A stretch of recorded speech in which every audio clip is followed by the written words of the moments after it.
Pilipinas.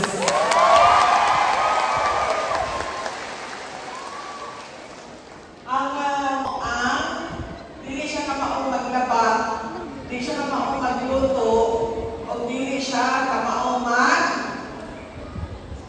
limpyo sa iyang kwarto. Mauna siya.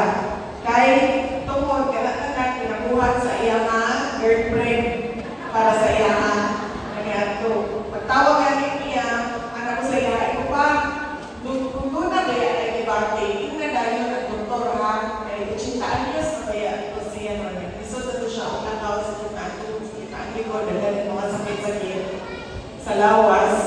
Anak ko, sundi lang sa doktor kay para may bawang ko sa kumaton. Siya dahil sakit kaya tila po ang tubuhan ng akong kasing-kasing. Anak ko, gano'n man, ito ina, doktor. Ingon siya nga, sakit ang akong kasing-kasing kaya namawala ang mga girlfriend.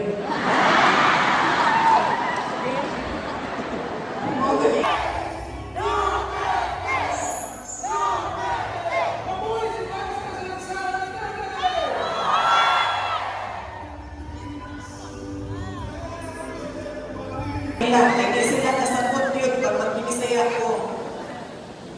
You get my hapol. Ayan siya akin. Kailangan niyo isuportahan kita sa lumang pagdati. Vice President Sara Duterte ng Pagsulat ko. Kanyang kumanan. Usahay na yung mga adlaw na malipayot siya.